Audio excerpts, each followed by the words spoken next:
agreed with the World Bank that by August this year, we will complete the project. And even if there is a small delay, I am going to work so that we can get some extra window to make sure that we complete that project. Just for your information, phase 1 was to unlock about 3,000 acres. That is done. Phase 2 was to do 10,000 acres. That we are completing actually end of this month. And then the final phase is what James was talking about. We have already switched off the machines and we're now fully on gravity, because that's how to make these things sustainable. So we have completed the phases that were necessary. You will follow up with me so that we make sure that we realize the full potential of the Lower Nzoia irrigation project. So that I give you my assurance. The peace and security of a nation is what underpins any development in a nation. And therefore, the stability of Kenya is paramount. Just because of the problems we had last year, our taxes, which normally grow at, on average, 6, 7, 8, 9%. For half of the year last year, it was growing at 4%. It is just from January this year that it went to 8, 9, and now we are at almost 10%. So instability destroys a nation. And that is why this broad-based government is God-sent. It is what we need to move Kenya forward. Because some of the decisions we are making are so difficult. For example, we would not have done the leasing of our sugar mills, something we have been trying since I was Minister for Higher Education, since I was Minister for Agriculture in 2009. But it became possible because of broad-based. Because there is nobody now to go and, but the characters who try to go and look for Baba to tell them, oh, you see, there is a problem. Baba told them, no, no, no, no.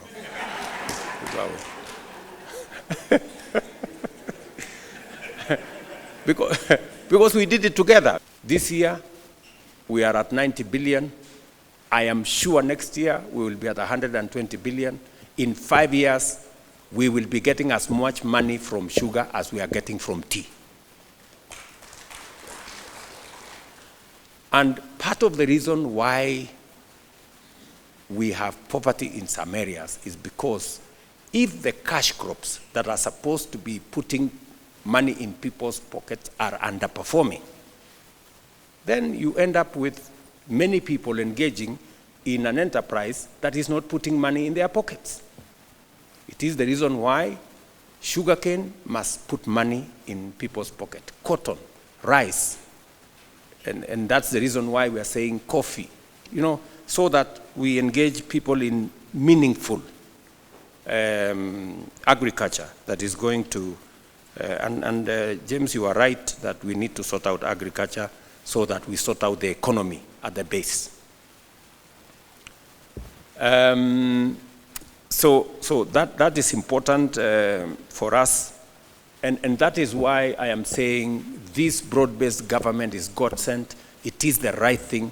It is the instrument that is going to give us the political goodwill to carry some of the most transformative decisions. The problem we have had with cotton is that farmers do not have a predictable off-taker of cotton. It is hodgepodge. Thika mills, sometimes, I don't know, somebody from Makueni, I don't know, somebody from where. So we have decided to work with Afri-Exim Bank, and they have agreed to invest initially 20 billion shillings in our cotton sector. So as a start, we have leased Rivertex to a partner of Afri-Exim Bank, We have concluded the leasing program. We are going to hand over Rivertex to them end of this month.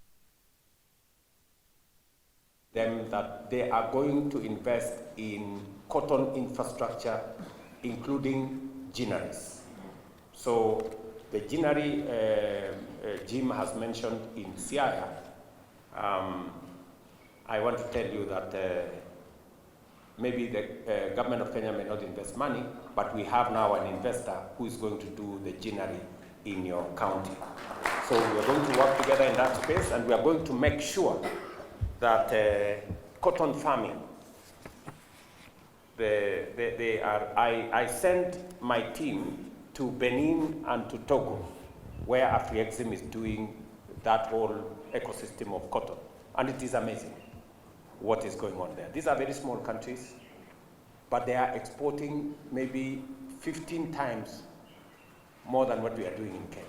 So we have a real opportunity in cotton, and I just want to give you that assurance. And I will make sure that the ministry mainstreams Siaya, Busia, and all the other counties that formerly were cotton growing, all the way to Kisumu, and make sure that we get that space occupied properly.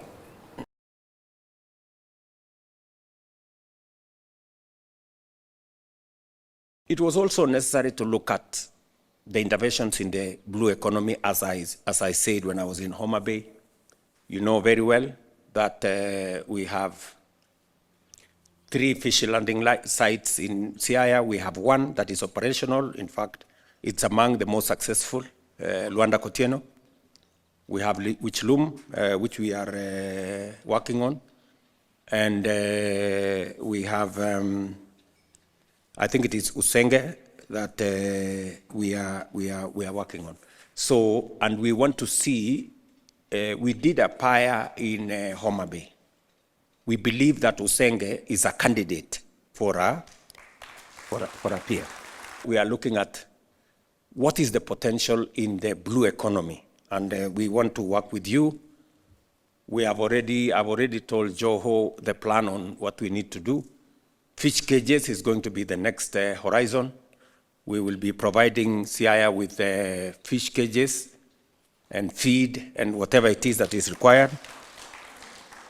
Joe is going to explain to you. So we needed to take care of that place. Our target in Siaya is, we have identified places to build 13,000 housing units. We already have the first site is the one I came and launched. We have now another 5 sites that we have advertised. And we have advertised a total of 4,000 units, 4,000 housing units in Siaya. We have advertised 1,000 units in Bondo. We have advertised in Ukwala. We have advertised in Ugenya. We have advertised in Ugunja. And we have advertised in Yala. Those are already advertised, a total of 4,000 units. And we're going to spend about 8 billion shillings to build those housing units. We have, in every constituency, we have identified at least 1 TVET, KMTC, or university. Just specifically, the university in Bondo, we are building hostels for 2,400 students in Bondo University, already advertised. We have another almost 3,500 hostel spaces in all the other TVETs, about 580 in some of the big TVETs. And we are going to spend, just in the construction of those hostels for our students in the university and in our TVETs, another 2.5 billion. Already they've been advertised, and we are moving on. We have also 16 markets in Siaya. We have 5 that are ongoing.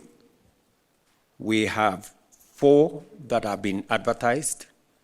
And we have the big markets. We have a big market in Siaya town. We're going to have a big market in Bondo. We are going to have another big market in another two major municipalities, which we are going to agree with the county government where. And we have committed in total about 2 billion shillings to do your markets. So a total of 16 markets, 4 large markets, or we are calling municipal markets, that will cost us anywhere around between 300 and 500 million, and another 12 markets that that are ESP markets. The other thing that I want to mention to you is our rural electrification program under my brother Opio here. He has 1.6 billion for CI at the moment. We are targeting at least 16,000 people, homesteads actually, not people, homesteads. We have another 550 million, which we are negotiating. Shortly, we will make that money available because we want to push the numbers to about 21,000 households. This is between now and early next year, and then we are negotiating additional resources from different sources. We have agreed with Waziri on how we are going to go about that. And then we just, as you are aware, we have had to look for alternative sources of raising money to do our roads. We have a good plan for the roads. I have asked the Minister Davis to sit down with the governor and with the members of parliament so that we agree on the program, and Atandi is aware of what we want to do. We just provided in the last 3 months or 4 months, 1 billion shillings just to restart all the roads that were stalled. So we have paid many of the contractors that are stalled. They are coming back to work, but now in this budget, we are going to see how to make sure that there is some affirmative action on making sure that those roads are done. The housing levy is changing the landscape of our country. I was in Kisumu with Baba last week. Go to Lumumba in Kisumu and see. Just go to Lumumba, just stand there and see. And those are only 2,400 units. I launched Lumumba in Kisumu 10 months ago. We now have 15 blocks that are on 9th floor going to 16th floor. 9th floor already in 10 months. Yeah? Anywhere, go to any town in Kenya, from Nairobi to Mombasa, to Mandera, to Wajir, to Eldoret, anywhere, any town. The largest housing estate today is affordable housing. We have 250,000 young people working. And that number is going to increase, can only increase. And we are using the same fund to do institutional housing, to do hostels for our children in TVETs and universities, to do markets, and it is transforming Kenya. Many people keep telling me, oh, you see, this man, mepeleka watoto wetu kwa mjengo, mbona asipeleke watoto yake kwa mjengo? Where are architects supposed to work? Quantity surveyors, what is their station of work? Artisans, electricians, masons, steel fixers. Are they going to fix the steel in the office? So they have to go to the mjengo. I mean, surely. There is no other place for these people to work. You can go to the university and learn a degree, or go to a TVET and obtain a higher diploma or a diploma or whatever, a certificate, but it will be useless until you get to a mjengo. You know, that's the workstation for all these professionals. So I am very proud of what is happening in that space. Apart from hiring, giving an opportunity for people to work, we are transforming lives. We are giving people dignity. We agreed that for us to leave no child behind, we need more teachers, because the biggest problem we have is, especially in rural areas, there were too few teachers. So we have now onboarded 76,000 teachers. We have another 24,000 by January this year. In fact, by January this year, 30% of all teachers will have been hired in 3 years. So that, you know, we take command of that space. We have also the student-centered funding model that looks at the ability of every student to learn. So it was necessary for us to organize that education sector. You know very well, whether it is the university in Bondo or the university in Maseno, they were struggling.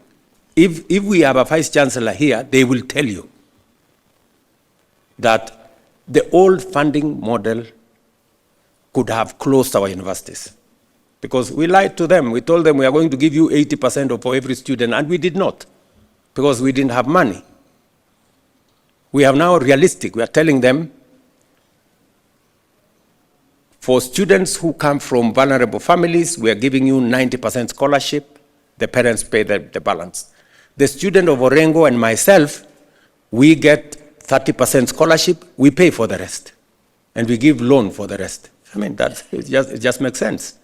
Because my child, I was paying 200,000 in a private school every term.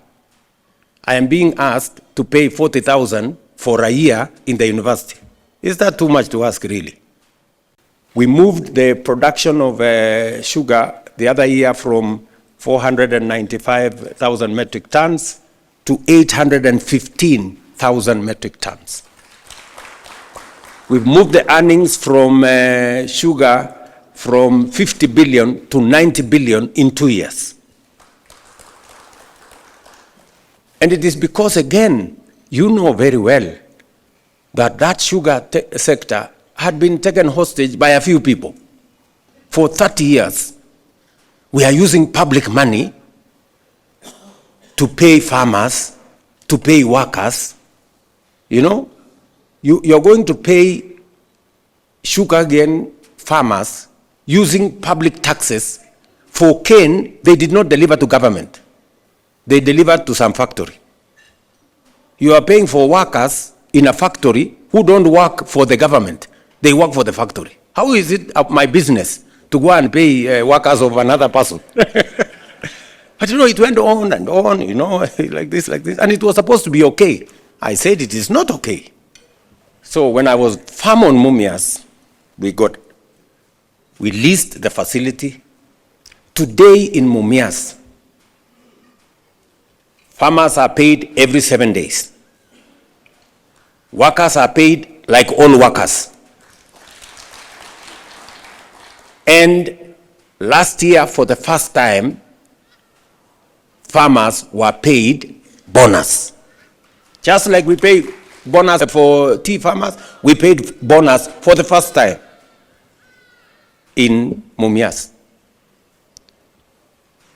Mark this space. We will be paying bonus in Zoya end of this year. We will be paying bonus in Mohoroni and Chemelil and Soni end of this year. The organization we have done around coffee, and I want to encourage you, areas where we can grow coffee. That's the crop of the future. And I have already provided 500 million shillings to Oparanya and the people in the cooperative space to provide seedlings. So I think CIA should plug into that space. the price of coffee has moved from 60 shillings a kilo to 140, 150 shillings a kilo today. And it is because we kicked out the cartels in the coffee. You know, just imagine it was being controlled by a few people. The same person was the farmer, the same person was the miller, the same person was the broker, and the same person was buying the coffee at the exchange. We've since broken that cartel. And next month, you will see me at the Nairobi Coffee Exchange. I will be ringing the bell so that farmers at the fall of the hammer, when the coffee is sold at the exchange, same day, the farmer gets their money. Just 6 months ago, farmers were waiting for 6 months. You deliver your coffee, you don't know it is milled by who, the broker is somebody else, you don't know. It is sold at the coffee exchange, you don't know when. So we have made that channel open and transparent. So farmers can follow their crop until it is sold, and they know it was sold for how much. We had to take the steps that we did in agriculture to try and rein in on that space so that we could better support production. And the way to support production was to organize the sector, provide some incentives, reduce the cost of fertilizer, manage the distribution of seeds, and by so doing, I can comfortably report to you that we have moved from producing between 40 and 45 million bags of maize, for example. Last year, we produced 65 million. And by God's grace, this year, we are targeting between 70 and 75 million. Right? That is why you've seen the price of unga come down from 240 to 160, 140, sometimes 120. It is the reason why you see our production of tea in terms of tonnage or kilos has gone up. Our earnings from tea has moved from 138 billion 2 years ago to 215 billion last year. And I remember Guterres, the Secretary General of the United Nations, telling me, what will happen when Kenya defaults on its foreign obligations? You know, and I told him, I don't think it will happen. And he was really surprised at how we were going to manage. But by God's grace, we managed to tighten our belt. It was difficult. And we avoided a default. The result of that tightening our belt has given us results. It has given us results. Today, our inflation, which was at 9.6, is at 3.8. That's very bad. Today, the dollar, which was going to 167, has been stable for the last 1 year at 129.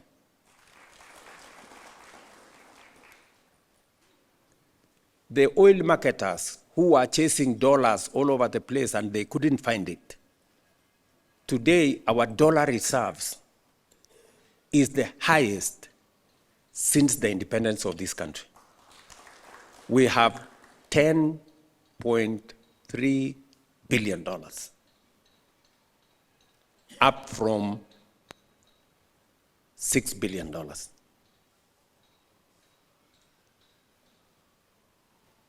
Today, the oil marketers we have enough money to buy fuel for the next 6 months, even if nothing happens.